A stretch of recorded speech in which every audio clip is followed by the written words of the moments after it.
Today we have an incredible guest, Genevieve Skory. She's a transformational speaker, business systems coach, and expert in resilience mapping. She helps entrepreneurs and creators build long-term success by overcoming mental roadblocks and staying consistent even when things get tough. If you ever felt like quitting content creation, this episode is for you. Hi, Genevieve. Welcome to the podcast. Thank you. Thank you. Happy to be here. Yeah. Very happy to be here. You've worked with so many entrepreneurs and business owners. What first got you into coaching and helping people build resilience? It was one of those things. It was kind of like you got to where you wanted to go because there were so many people that helped you that I personally felt, and I think most people get to a point, if they're aware and in tune, they get to a point where they're like, I should turn around and I should help some other people. Yeah. And I think there are, first of all, I'm super excited about entrepreneurial opportunities right now. I don't think there's been a better time to think about having your own business. And I've been in business for myself for a long time, as well as worked for corporations. But I always felt like if you start with a great idea, but you really don't have any additional information on how to run the business, how to find the business, how to keep the business, you're just at a huge disadvantage. And I believe personally that the world needs more good ideas, that the world needs more people who are looking to create a substantial impact in the lives of other people. And so it's kind of my thing now is like, I want to help people figure out how to get where they want to go faster, take their good idea and turn it into a business so that it is something that sustains them financially so that they can keep adding value to the world. What you're saying is that you've gotten you've been helped a lot, so you what you're doing now is you're reciprocating that help to others. That's correct. Yeah. Yep. Just turning around, giving back. Just a heads up. Over the course of the next 1 hour, the topic, the theme, and the topic of the conversation will be on how to stay motivated as a content creator, even when you want to quit. So just so that most of the questions I've started asking, they'll be around that. Great. Yeah. That's a great conversation. Yeah. The thing I would love to understand is, was there a moment in your own journey when you felt like quitting? Every day. I wouldn't say every day, but I think every week there is a point in time that you evaluate, like, is this gonna work? I mean, like, how am I gonna make this work? And I do think we need to normalize. So I do think that it is normal to feel like quitting. What you do with that feeling is where most people go off the rails. So I do feel like quitting a lot. I never do. Yeah. I never do quit. But yeah, there are times that I'm like, oh my gosh, I should just, like, this isn't going to work out. And it's like, well, just keep going. You don't know. You don't know that. So sorry, but the answer is like often. Yeah. I think great people often feel like quitting. Yeah. We know we can't. Yeah. We know we can't, though. That's the difference. Yeah. And I feel like these are some of the conversations that nobody really talks about on social media. What we see on social media is, we see the go-getter, we see the person who is achieving their dreams and all that. But we never really get to hear those small voice and whisper in their head that says, well, you're going to fail at this. Why even try? Yeah. Well, and I don't even know, to be honest. Like, I'm also at a point in my career and my experience where I don't actually believe most of what I see online anymore. Yeah. Because every time I go, someone's like, "Oh yeah, I made all this money," and then I'm like, "Okay, I'm interested. What are you doing that is creating that result faster or creating so much more?" And then you go and kind of snoop stuff out, and you're like, "Well, you don't have a big social media following, and I've subscribed to your newsletter." And it's kind of like, I just feel like sometimes that is part of what makes people feel like they want to quit, is they're comparing themselves to these imaginary experiences. Yeah. And it's, and you don't know. So I think it's interesting. I think that does play into people's psyche when they're like, well, this person's having all this experience. And I'm like, are they though? Are they? Yeah, I don't know. And there's so many different stories. There's a lot of people who it might seem like they're even making the money. At the end of the day, what you realize is that the money is actually entering their accounts, but it's not actually revenue. It's just money that is entry that they will still have to like pay at the end of the day. Maybe instead of maybe $1 million, what they're actually taking home is maybe $2,000. That's correct. Yeah. That's correct. Or these people that are like, oh my gosh, look, I got 10 sales today. And like you're selling something for Yeah. $9.99. Okay. So 10 sales $90. at $9.99 is different than someone who's selling a coaching program that's Yeah. $349 or $5,000, you know, but they don't mention that. Nobody really wants to share the vulnerability, the fact that things are not working. But everybody wants to paint the glory, the picture and everything, package everything. And I feel like that's itself. It's not. It's No. And I actually, for the first time, saw someone yesterday on social media post that they had spent more money on advertising than they actually took in that day. wow. And I thought, well, bravo, because I'm going to keep watching and I'm excited to see, and I believe that it'll be true, that over time, you're still going to come out ahead. Yeah. But I was really grateful that he took the moment to say like, hey, I spent this much on ads today and I got this much in sales. Not a great day for me. Yeah. And I was like, yes, let's normalize that Yeah. in every And way. I feel like that's those are kind of the stories that when we share it online and all that, like it resonates deeply with people. It might not go viral, it might not get tons of views, but the people that get to see those content and they connect with it because like this is somebody who's actually suffering, like me in business too. Right. Yes. And I think there's this like, I think how we evaluate success has become so skewed. So one of the things that I often check is, great, you've got all these followers. Now I wonder what your engagement is like, because there's a gazillion ways to get followers and not have engagement. There's a gazillion ways to have a big following and not have conversion to any sort of sales. Yeah. So again, if you're out there working your thing by yourself and you think, hey, I'm going to take all of this feedback at face value, you're going to be led astray because you can't take any of it at face value. You've got to do it yourself. You've got to experience it. Yeah, and I feel that for everybody has a different purpose in which for why they create content and why they're doing business and all that. And sometimes the metric someone else is displaying, it might not be the metric that you need to be measuring for your business. Absolutely. Yeah. Absolutely. And nobody's around talking about that. Nobody's saying like, hey, just make sure you truly, and that's kind of part of resilience mapping. Part of resilience mapping is helping people understand, what are your key performance indicators? Yeah. What are your metrics that you're going to continue to watch and tweak, because they are different than other people's out there. Yeah. You talk about, it's a good thing you mentioned resilient mapping, because that's like the next question I want to ask you. You talk about resilient mapping. Can you break it down? Because like that sounds like a very big word for me. How does it apply to content creators? Can you speak the layman's English? Yes. So here's the thing. Resilience is just a fancy word for grit. Okay. Like I've got to, like this sense of I'm going to carry on anyway. People who carry on anyway, and I think the key is anyway, have a sense of grit, which is it's kind of like if you play a sport and are feeling beaten up by the other team, but you still persist and go out and give it your all. Yeah. You're being resilient, right? There's so many points in the game that you could throw in the towel and you could say, well, it doesn't look like we're going to win, so we're just not even going to try. Yeah. Resilience mapping and resilience is a way for an entrepreneur, someone who's a content creator, to experience the ups and particularly the downs in business, but trust the process. Because we know that when certain things are in place, the thing just works over time. But if all you're doing is measuring yourself based on some fake metric or, I got to tell you, a lot of people don't even have metrics. If you were to talk to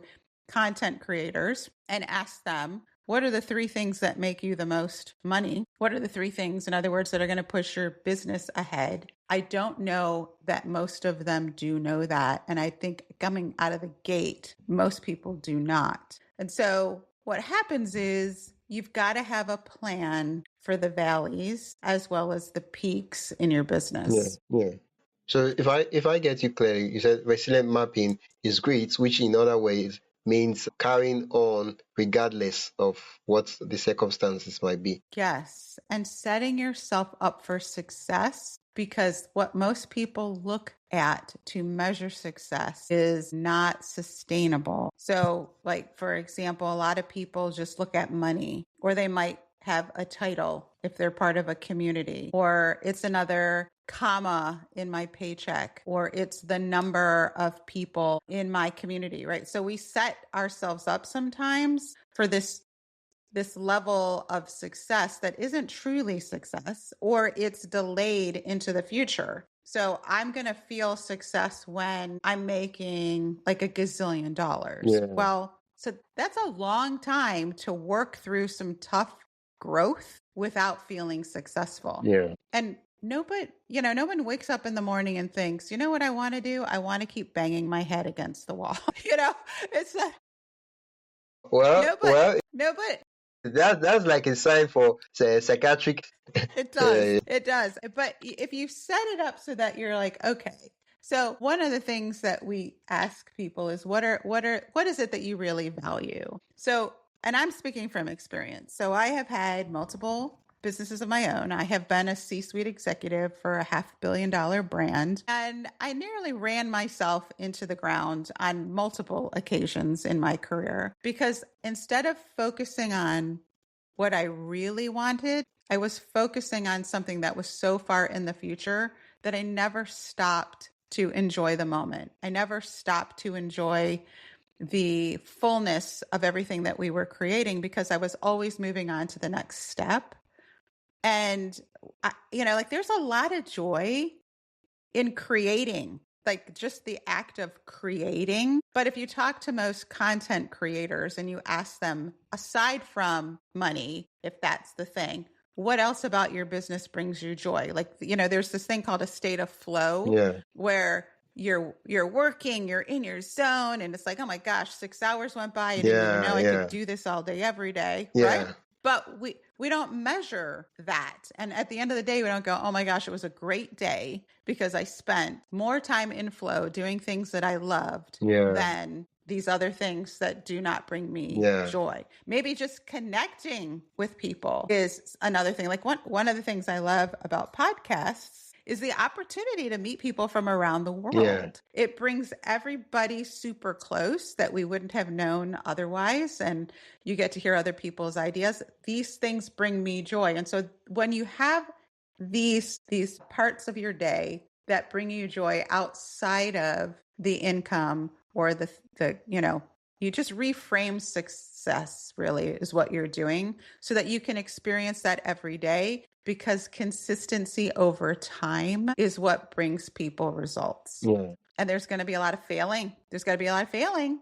You can't grow without failing. Yeah. Failing is feedback. And so how do you accept all of that failure if you don't love what you're doing? Yeah, I think from what I get from what you've been saying so far is from resilience mapping at the very beginning of whatever journey you set out to make, you have to define what success means for you. Not what they say it Yes. means, not what people say you should do or you should have, but what you really, really, really want. Yes.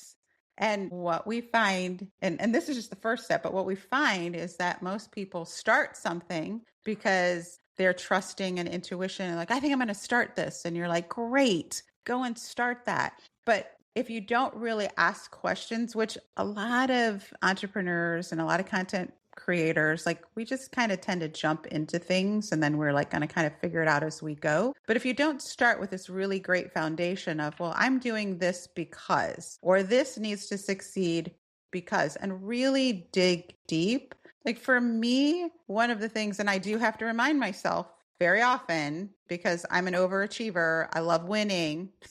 Yeah. And I don't love to hear, I'm like, I'll show you. That's kind of part of how I'm wired. But I have to remind myself that what I really, really want at the end of the day is connection, more time with my family in particular. I want to be able to travel and actually be present in the travel with my family and my friends. But I like what I do, so my life can get out of balance really quickly And then if I have a failure in my business, I feel really empty because I haven't been filling like my spiritual bucket, my personal bucket. And then that causes people to like, I should quit this. I've worked a lot with people who their spouse doesn't understand the business. And if their spouse feels neglected, the first time somebody, or the second time, or the 20th time you experience failure, and who are you going to go to? You're going to go to your partner, you're going to go to your spouse. And if they're feeling neglected, guess what they're going to encourage you to do? They're going to encourage you to quit too. Yep. So it's got to all be kind of mapped out. It's got to be laid out so that you can look at it regularly and ask yourself, did I experience success today? And if the answer is no, then you have to redefine success. Yeah. I think recently I've been having this thought of one of the best ways to actually do self-development is like starting a business, because starting a business is going to push you and test you beyond limits. To put it mildly. Yeah. Okay. Thank you for that brief introduction into resilient mapping. You see, the thing is that many content creators, they struggle with motivation, right? Like you said earlier on when I asked you, is there any time where you ever felt like quitting? And you said, oh, almost every day, but then you don't get to do it. And that's just what differentiates you for the people that actually quit. The problem with most content creators is when they are putting their all, they're doing the stuff, they're putting energy, they don't get to see immediate results. And this is not because the system is not working. It's probably because the thing would take time. But what mindset shifts could they like realign to stay committed? So I think the key thing is to have a practice for personal and self-development every day. So one of the things that I learned early on, and I didn't make this up, but it works, is spend a half an hour. And if you can't do a half an hour, spend 15 minutes every day listening to a podcast or reading a book that is going to help you develop in a skill that you may be weak in. And what that does is it shifts your brain almost immediately. So, people who wake up and go right to work are at a disadvantage versus people who take the time to program their brain to have a positive interaction before they leap into their work. Yeah. Because you just like, you go from, I don't know what I'm supposed to be doing, maybe, or like, I'm just going to open my computer and start working, to, oh my gosh, I just listened to this great podcast, and it was about intentionality. Yeah. It's like showing up to work intentionally. And now you're like, that's a great idea. I'm going to try that today. Yeah. If you have, 365 little teeny tiny, but great ideas over the course of a year, you are going to significantly improve your experience at work and in your craft, right? But if you don't do that, like, for example, I don't know, is pickleball a thing in Nigeria? Are you all playing pickleball? But I'm aware of the sport. It's not a mainstream sport here. Okay. Well, okay. Well, wait, just hold on to your hat, because it's like a thing here. And we've been playing pickleball. My husband and I have been playing pickleball for several years. And I just always felt like I was missing some little component of it, because just getting out there and swinging a racket doesn't make me better, right? So there's so many content creators who just show up and do the same thing day after day after day. And they just know that they're not, right? So not all activity is going to improve you. Now, activity versus doing nothing is great, but the next level from that is doing the right activity. And you often don't know what the right activity is until somebody says, hey, let me just give you some strategy. So my husband and I we actually bought an online course. There's a content creator created a course on pickleball, and he, in 15 minutes, said 3 things that profoundly changed how I looked at the game. And when we played the next week with this partner, these people that we partner with and play with all the time, they were floored. They didn't know what hit them. And I was just like, oh my gosh, like, and what happens? My confidence goes up. My desire to learn goes up. I'm going to show up differently every single day. And if you think about if somebody creating content takes 15 minutes every day with the intention of, I'm just going to learn one new thing today that's going to move my business 1%, Yeah. then they're going to have a significantly different experience. Yeah. Yeah, so true. Like, I think there's this book. I don't know if you've heard of the book. It's called Peak. It's about intentional activity. No, I have not, but I will pick it It's up. it's like a mainstream, it's a mainstream US book. What the author was talking about is that true improvement comes from actually being intentional about practice. He said that practice makes Yes. makes permanent, but intentional practice makes perfect. Yeah, yeah, That's true. yeah. Because most people, That's exactly yeah, it. most people they have this mindset that if I keep doing it, I'll just get better at it, and that's not true. Yeah, that isn't true. Yeah, It isn't true. yeah, And you have to always put yourself in a scenario where you're going to have access to a new idea, a new thought, some feedback about what you're doing. Because if you, like I said, I can attest to it from a pickleball standpoint. yeah. It didn't make me better. Yeah, yeah, and you've been doing It it for just and you've been frustrated doing it me. for years. That's the funny thing. Yes. You've been doing it for years. Yeah. And the thing is, you would have seen a young boy or young girl who just started learning the sport maybe 2 to 3 months ago, and they would have been playing better than you, and you've been wondering, I see that I'm just so terrible at this. Yes. Yes. And then you got these tennis players playing pickleball and they're so good right out of the gate. And you're like, my Wondering that gosh. I don't think I can ever be good at anything. Exactly. Yeah, yeah. Like I really Exactly. I really love that story you used to illustrate the point. Like I think it just does perfect justice to it. Uh the next question I want to ask you is, currently there are a lot of creators that when you go to YouTube, I don't know if you've seen it, you see some content creators, they're like, I quit YouTube, and they just quit for some time. They're going through burnout, and they just have to, like, stop YouTube for indefinitely until they figure out whatever they get themselves back. For me, the question I keep asking is, how do I know that? How do I recognize that what I'm facing is not burnout but temporary slump, right? Yeah. So I think especially on YouTube, you have to understand the platform. You have to understand there's a lot you have to understand. I think that once you get it, you can design your content with a framework that'll drive more success. So I think that for most people, what they really need to do, first of all, you have to expect, and I said this early, you have to expect that you're going to feel like quitting. There are always going to be those days that you worked really hard on something and it fell really flat. The second thing that you have to have in your head is, what's my rebounding tactic for when I feel like quitting? So what we teach people a lot of times is recognize that feeling, and then here's what you're going to do when you feel like quitting. So the feeling of quitting can be a symptom of a number of things. The first thing is, if you looked at your metrics and you see that actually you are on an upward trend, like, oh my gosh, we actually have had some success, and maybe that success leveled off at a certain period of time, but you're experimenting with something new or something different, and you're about to break through to a new level, you're going to always feel like quitting right before you're about to hit that next level. So there's that. There's the feeling like failing is part of the growth pattern. But also what I find is that people struggle with failing and not learning from the feedback.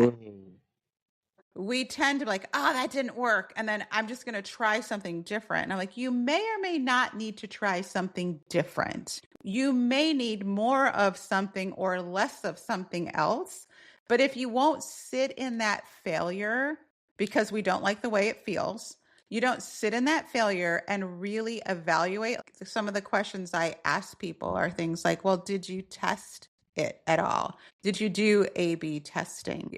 No. Okay, well, let's try that from now on. Let's try, and so that you can learn. Like, the point is learning. There's no straight trajectory for growth. There's always ups and downs. And I like to think of it, someone recently explained this to me as more of a kind of like a circle. So the graph doesn't go up and then just up. It goes up and then it kind of loops around. And it's this feedback of failing, adjusting, failing, learning, failing, adjusting. And if you're lucky, you'll exit at the top of that loop and hit a new level. Yeah. But you don't want to exit at the bottom and just give up. So you got to ask some really key questions like, what did we do when things were working better? Why do I feel like quitting? What changed?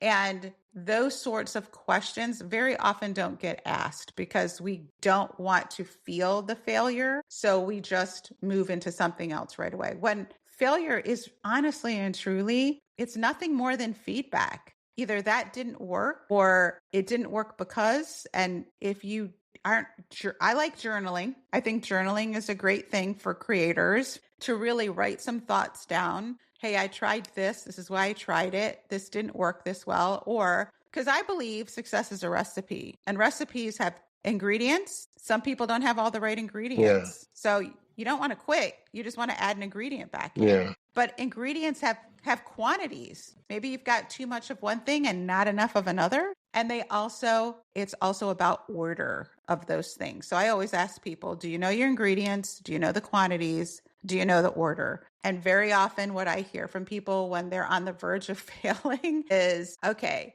yeah, nope, I stopped doing X, Y. We used to do that all the time. I don't know why I stopped doing that. And I'm like, I don't know either. Doesn't matter. Get back into it. Yeah. So that's my advice. Yeah, there. I think two things I want to say. Most of the times, there's this quote that we learn from experience, but the truth is that most people don't actually learn from experience. They just experience stuff. They don't actually sit down and say, "What happened? Why did the business catch fire? What was going on? Why did we lose money? What happened? Was it because of this? Was it because of that? Okay, so this, to actually reflect and say, okay, this is it." And then one other thing I notice is that sometimes those who reflect, they learn the wrong lesson. Yes. You get? Yes. There's a big difference. Yeah. They learn the wrong That's lesson. very insightful. Yes. Yes. And back to your insight on failure, you said sometimes we just have to ask ourselves that we have to keep testing and testing and testing. And it reminds me of Thomas Edison when he tried different stuff when he was making the light bulb and they didn't work. And they were like, well, but you've done so, I think 1,000 or 10,000, I'm not really sure about the number, but and then he was like, he said they were like, you failed, this thing is not going to work. And he was like, no. He said, I've discovered 10,000 ways not to make a light bulb. And I was like, yes. That's more like the approach we should be taking towards failure and content creation. Thank you so much for that insight. Yes. Yeah. Is it, the way you went so deep in the question I asked is as if you knew the next question I was going to ask, which was about failure. Like I don't know if you're reading my mind. It's like the next question I wanted to ask you was, failure is part of the journey, but it can be discouraging. How should content creators handle setbacks without giving up?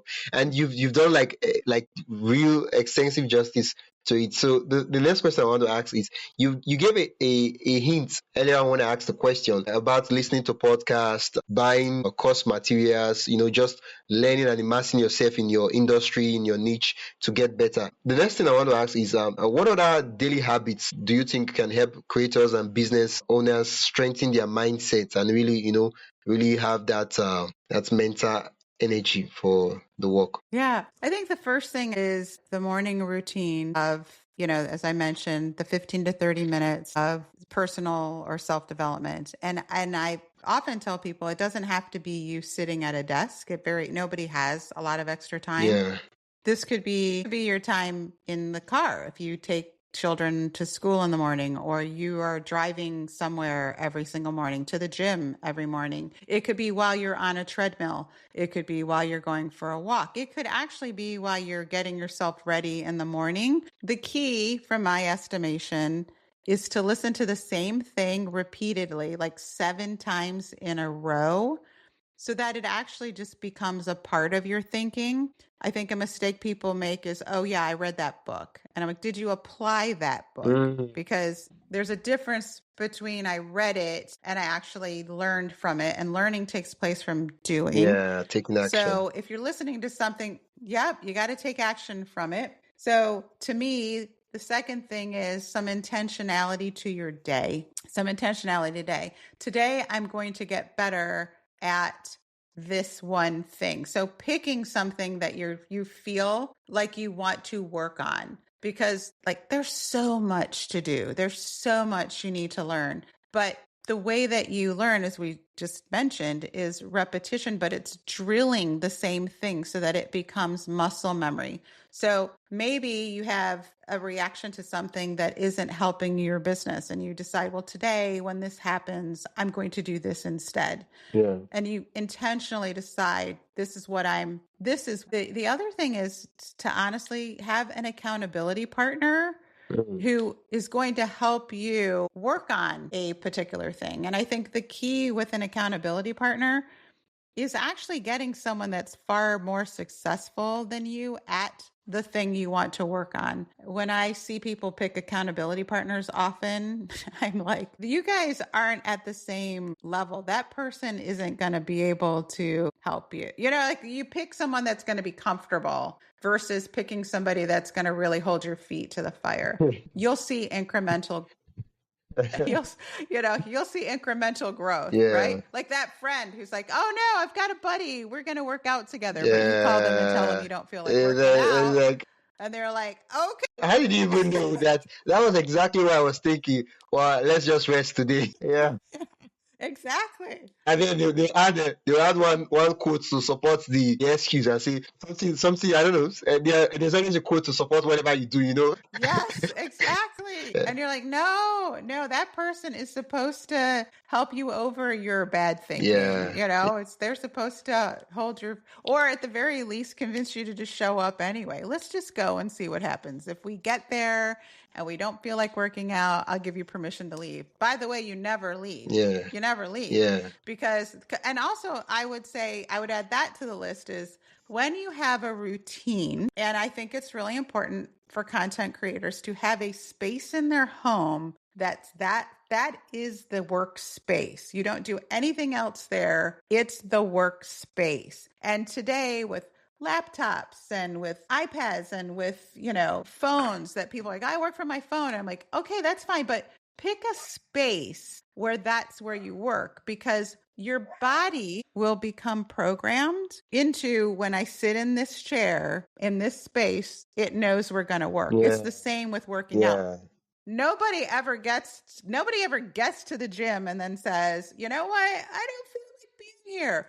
Once you're there, your body goes, we know what happens here. Yeah. So it switches over into that. I think the same is true with work and with people feeling so flexible these days about, well, I can work from anywhere. It's like, yeah, but you want to work somewhere that routinely your brain goes, we're working here. This is what we're doing. This is where the creativity happens. Yeah. Yeah, I feel what you're saying is setting up the environment such that the environment assists you instead of working against you. Yes, 100%. Yes. Like, and even your dog knows that. Yeah. Right? Your dog knows when you put your sneakers on, you're going for a walk, and it's like sitting there trying to guilt you into taking them with you, you know? Yeah, that's the true. Like, I feel like the brain understands. Like, the bed is designed for sleeping. It's not like you lie down on the bed and you put your laptop and say, I'm just going to do some research and check some things and compile those projects. Who are you deceiving? At the end of the day, you just realize you just fall asleep. And you're like, well, we'll go another. Yes. Yeah.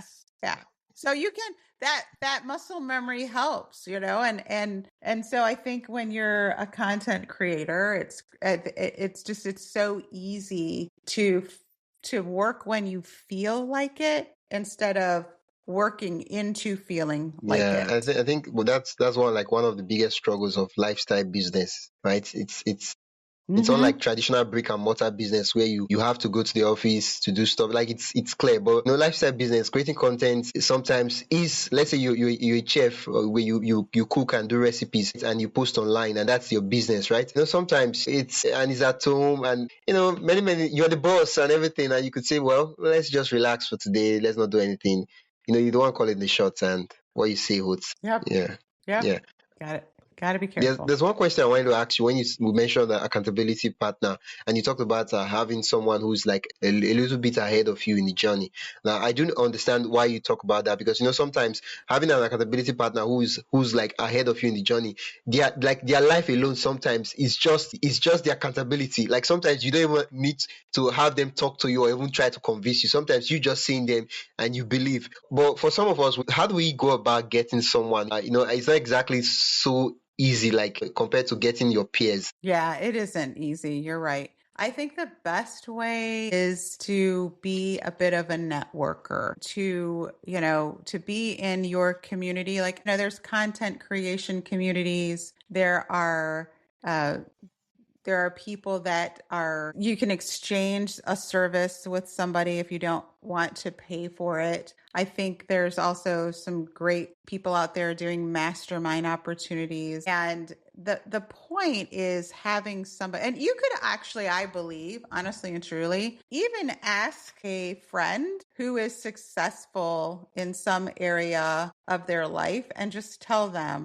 hey, I would like you to help me through a series of accountability phone calls. If we could meet for 30 minutes a day, even 15, not a day, a week, or 15 minutes, and I will tell you the 3 things I'm going to get done, and I want you to hold me accountable to getting them done. And here's what that looks like. I would like you to send me a reminder the day before that we're meeting tomorrow, and I will come with my work done. Because sometimes just having that deadline is enough. It's not always so much the person as it is the deadline, but that person's got to be serious. So you could find a friend who is committed to helping you succeed. They just can't be like, that flunky second cousin who doesn't have a job. So they're like, well, he's free. There's that. There's lots of opportunities, and I don't know that you need to pay a lot of money, especially at a very introductory part of your business. But if a friend can't do it, sometimes a spouse or a partner is a good choice, although that can get dicey because you Yeah, very often don't want to listen yeah, to that person. But what I have found is most of my best conversations have come out of like networking events where somebody is very, very closely aligned with where I am, maybe a little bit ahead of me. And I'm like, hey, would you like to work together? Would you like to collaborate on certain things and keep each other accountable? And so that's a good place to start. But you've got to kind of be out in the community looking for people that just have that extra little vibe of like, no, I'm not playing around. But here's the other thing. You can't waste their yeah, time. yeah, You can't, everybody's like, oh, I would love to be mentored by so and so. I'm like, no, you wouldn't, because they don't play. yeah, They're not playing. So yeah, if you show up with your homework not done 2 or 3 times in the row, that'll be the end of that. yeah. 2 strikes But and you're out. yeah. Uh-huh. Yeah. Uh-huh. Yeah. Well, thanks for that approach. I'm getting some more ideas of how I could actually put myself out there and get to the accountability. The thing I want to ask is, for most of us, we set goals, and I don't know if it's the goals that is working against us, or like how. What's your take on goal setting for creators? How can they set realistic and motivating goals instead of feeling overwhelmed? I think that the key is, first of all, to know what your long-term goals are. So one of the things I've seen is that so many people get in and they have really short-term goals. And those short-term goals do not drive long-term success. And it's kind of like, oh, I'm a really good sprinter. Well, my long-term goal is to run a marathon. Mm, Then I don't want to get better at sprinting. yeah. But maybe you can win at sprinting. You can win at sprinting, and sprinting feels good. And sprinting gives that immediate hit of success. And so you're like, I'm just going to keep sprinting. And it's like, so you have to look at, what is my long-term goal as a content creator? So if all things were equal and I wake up one day, I win the lottery, why do I still want to be a content creator? What is my long-term goal? Yeah.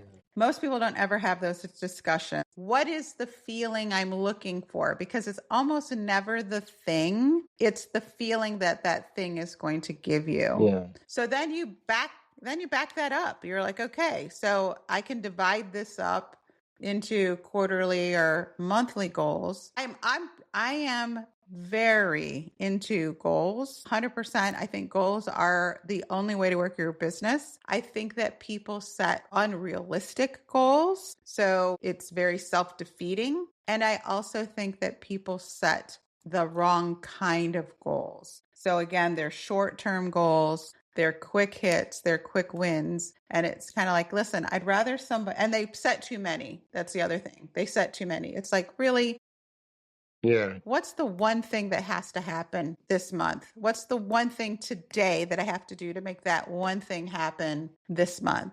Whereas most of the time people set very, very lofty goals and they make those goals very complicated and people they don't measure and then they just lose interest in it. But I think as a business person, I always want to measure productivity. Yeah. And so as a content creator, you've got to have some way to measure your productivity. Is it minutes of videos edited? Is it, number of thumbnails created? Is it, written content, words? What is it? Everybody has their own, but there should be something that's going to continually grow your business. Those goals matter, and you have to pay attention to them. And I believe you have to look at them daily. Yeah. I think that, again, I'm into journaling. It's like at the beginning of every day, write out what your goal is for the day. And then at the end of the day, write out how you achieve that goal or how you're going to adjust tomorrow to meet that goal. Yeah, I think just to refine and get you to maybe go deeper on that question. There's a quote I saw from James Clear's book Atomic Habits, and he said that winners and losers, they have the same goals, but what differentiates winners from losers is that winners have systems in place that gets them to realize that goal, but losers just have goals and no systems. What would you say about that? Yes. Yes. So true. So true. Right. So part of what you look at for your goal is, can I actually control that? So whatever the goal is, can I actually control it? So as a content creator, is your goal something that you have full control over? Yeah. Goals that you do not have full control over are meaningless. Yeah. So what you have to do is you have to break that goal down to, well, what are the parts of my day that I do have control over that will lead to success in that goal? Like, for just a simplistic sake, you can't have a goal necessarily of, hey, I'm going to lose, 10 pounds this week. That's a very lofty goal, first of all. 2, you can't control that in and of itself. You really can't control that. But what you can control is, I'm going to spend an hour in the gym every day. And I'm going to spend an hour on cardio, an hour on weightlifting, and I'm going to vacillate between the two. You can control those parts of it, and that will lead to your weight loss or your fitness goal.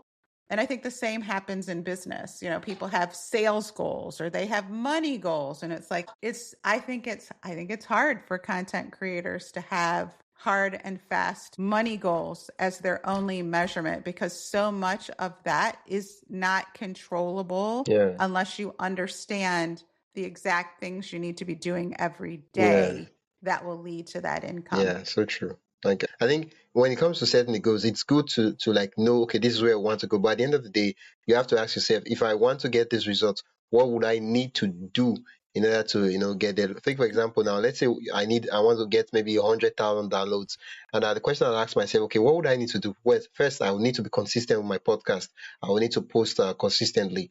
Okay, what else would I need to do, right? And then I now have a system that okay, I wake up in the morning, I know it's clear what I need to do. And these things I am doing, they're not just generic things. These are things I have clearly thought out to say, okay, these things will take me to where I want to go to. Yes. And then there has to be a process. You work a process, and hopefully that process is based on strategies to create success for you. Yeah. So you might have to do some homework and figure out, like, okay, how am I going to, what are the sources of income that are going to come from content creation? So is it the ads? Is it a paid, part of YouTube? Is it, members only access? Am I going to create a newsletter and sell to people, some added value out of my newsletter or my podcast? So there's a strategy beyond just, I want to make money off of a podcast. You really want to think about what are the key ways I'm going to make money? Yeah. And then if it's going to be I just want ads, it's okay, well, then you've also got to create space for you to be out in multiple places where ads are seen. Yeah. So That's so true. And then it takes us back to you then need to understand what are your KPIs, your metrics and all yes, that. That's very important. The intention, it's really important rather than just hitting your head on the wall and expecting magic to happen. yes, Yeah. exactly. Something that I want to touch on, I think we talked about it at the beginning, but I really want you to touch on it, is there's so many things happening on social media. It's so draining. Sometimes when you get to social media, there's so many things that people are saying, so many things that people that are fake, so many things that are true, so many things that are not true, right? What are some strategies to stay mentally strong while building an audience? So the question is, honestly and truly, why build an audience? Yeah, So I think there's multiple reasons to think about building an audience, especially on social media. So if your strategy is, well, I want to get brand deals and I want to leverage affiliate marketing and, I want to have somebody sponsor my podcast, and those are the revenue streams that I'm going to use, then yeah, you've got to build the heck out of your audience, because nobody's going to pay for, 3 clicks, 3 views, or what have you. But I think for social media, honestly, if there was a way to work social media with blinders on, it would be so much more helpful. But the companies will not be profitable, so they're not going to allow that. Yes, exactly. And we get so distracted by people who are doing completely different things, working completely different strategies. Yeah. But what I know works for sure is, repurposing content is, to me, a very easy way to leverage social media. So you've got a great podcast. How do you repurpose some of the content? Is it that I'm going to take snippets of it and I'm going to have some audio playing over some imagery so that people get little snippets of the podcast, and then you're kind of make sure for more you follow me here, or sign up for my newsletter so that you never miss a podcast? So those things have to tie. The reason people use social media, it should tie into what your end game is, and not just, I need to build to everybody sees the million people and they're oh, I need to have a following of 1 million people. It's well, you don't. And this notion of, I just need something to go viral, that's actually not true either. I have had multiple things get millions of views and zero additional worthy followers. Yeah. People liked the content, they consumed it, but they really weren't my ideal customer. Yeah. They weren't people I was looking for. Yeah, I think it all boils back to clarity of vision. You have to know what you want and where you want to go, because that's going to affect the decisions you make, the choices you make, what you react to, what you respond to, what you ignore, and every other thing. Yes. The thing that I like the best about social media is finding your people. So if your audience is digital marketers, or content creators, it's a great time to be on social media because they're everywhere. Yeah. But what you've got to do is break through the noise, right? So now it's well, they're everywhere. How do I break through the noise? And then you've got to build in time to add value. So for me, I love the idea personally of leveraging social media as a top of funnel sort of sales strategy, and not really the end game. So I'm not really there to try to drive as many new followers as possible. I really want the followers I have to get value and to understand how to engage with me. And the other thing is, I want to own my contact list. The problem with social media and business, right, is you're not in control. I think Yeah, like X went down this week, and Oh, Facebook has gone down, man. and those if that's where all your customers Oh, are, or you get locked out of your oh, account. So I'm a big fan of, like, you better get all those people on an email yeah. list as fast as you can. Yeah, that's so true. Like recently, I did an episode with Dr. Byte Matthews, and he talked about being a media boss versus a media personality. And he talked about that a media personality, someone who is popular on social media, but they don't actually own the media, right? They don't control the media, Right. right? He said as much as possible, you want to own and control the media, such that if not, the people can just do anything to you, and you don't want to be. That's very risky for a business. You don't want to do that. Where can listeners connect with you and learn more about what you do?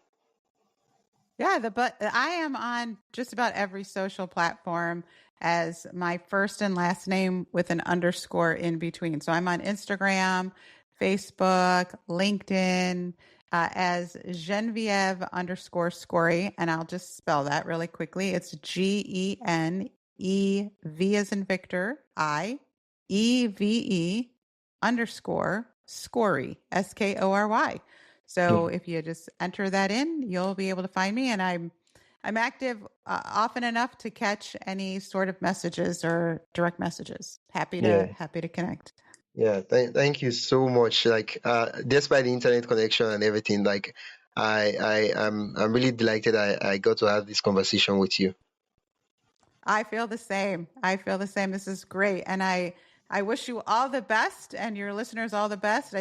Like I said, never been a better time. Just keep Mhm. pressing on. Yeah.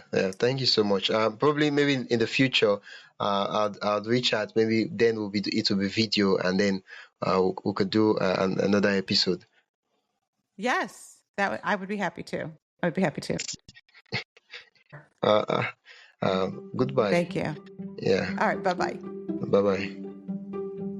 That's it for today's episode of Wisdom Journey. If you found this insightful, helpful, and you learned a lot from this episode, don't forget to subscribe and leave a review on your respective podcast listening platform. It really helps other persons discover the show. Yeah, keep creating, keep learning, and most importantly, keep sharing your journey. You never know who needs your wisdom today. You see what I did there? Until next time, stay inspired and keep going.